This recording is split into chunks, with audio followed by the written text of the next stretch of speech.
సికింద్రాబాద్ ముత్యాలమ్మ గుడి మీద దాడి తర్వాత అఘోరీ సీన్లోకి వచ్చింది. సనాతన ధర్మం, హిందూ ధర్మ పరిరక్షణ అంటూ దిగంబరంగా ఆమె చేసిన హల్చల్ ఏంటో చూసాం. అప్పుడు కూడా కొంత హిందూ మతం మీద, హిందూ ధర్మం మీద కొంత ట్రోలింగ్ అనేది జరిగింది. మీరేమంటారు? ఈ అఘోరీ లాంటి వాళ్ళ మీద మీ అభిప్రాయం ఏంటి? నాకేం పెద్ద అభిప్రాయం ఏం లేదండి. ఇప్పుడు ఏదో మార్కెట్లో చాలామంది వస్తుంటారు, పోతూ ఉంటారు. ఆవిడ వచ్చారు, ఏదో చేస్తానన్నారు. మొన్న ఏదో స్టేట్మెంట్ కూడా ఇచ్చారు కదా, నేను నరుకుతా సంపుతా అని చెప్పి అన్నారు కదా. ఆ నరికిన రోజున, చంపిన రోజున ఆవిడ గురించి మాట్లాడతాను. నేను నరుకుతా సంపుతా నేను స్టేట్మెంట్లు ఇవ్వను, నరకమని చంపమని చెప్పను.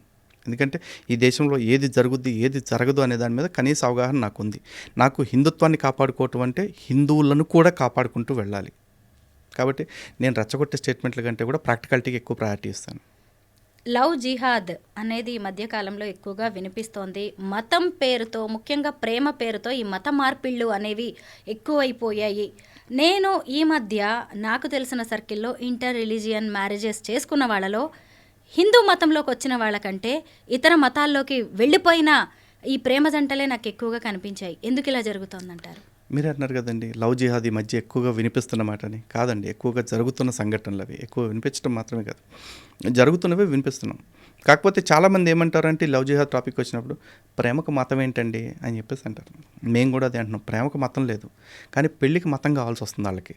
కారణం ఏంటంటే ఖురాన్లోనే చాప్టర్ 2 వర్స్ 226లో చాలా క్లియర్గా చెప్తున్నారు, ఒక అవిశ్వాసురాలైన స్త్రీ నీకు ఎంతగా నచ్చినప్పటికీ ఆమె విశ్వసించి అల్లా మార్గంలోకి రానంత వరకు ఆమె కంటే విశ్వాసురాలైన ఒక బానిస స్త్రీ ఎంతో మేలైనది అని చెప్పేసి చెప్తాడు. అంటే నీకు ఎంత నచ్చినా సరే అమ్మాయి అల్లాని నమ్మనంత వరకు నీకు అమ్మాయి తగిన అమ్మాయి కాదు, నువ్వు చేసుకోవటానికి వీలు లేదు. స్పష్టంగా చెప్తుంది, వాళ్ళ మత గ్రంథం చెప్తుంది. వాళ్ళు అదే పని చేస్తున్నారు. అమ్మాయిల్ని ప్రేమించేటప్పుడు మనం అంతా ఒకటే, నువ్వు నేను సమానం, బొంగు బోషాను అన్నీ చెప్తారు. అయిపోయిన తర్వాత ఏముంటుందంటే పెళ్ళి చేసుకోవాలంటే మాకు ఈ క్లాజ్ ఉంది అంటారు. కొంతమంది ఏం చేస్తారు, అతి తెలివిగా పెళ్ళి చేసుకునేటప్పుడు కూడా హిందూ పద్ధతి, ఇస్లాం పద్ధతిలో చేసుకుంటారు. పెళ్ళై పిల్లలు పుట్టికి ఇది ఇటు పోవటానికి దారి లేకుండా అయిపోయింది అనుకుని, అన్ని దారులు క్లోజ్ అయిపోయినాయి అనుకున్న తర్వాత నువ్వు మతం మారుతావా, నిన్ను వదిలేయమంటావా, తలాకిచ్చేనా అని చెప్పేసి అంటాడు. చచ్చినట్టు మతం మారాల్సింది. అక్కడతో ఆపుతారా అంటే వాళ్ళతో ఆగట్లా. వాళ్ళ బంధువులు వాళ్ళని కూడా ఈ అమ్మాయిని చిత్రహింసలు పెట్టి వాళ్ళని కూడా మత మార్పిడి చేసే ప్రయత్నాలు చేస్తూ ఉంటారు.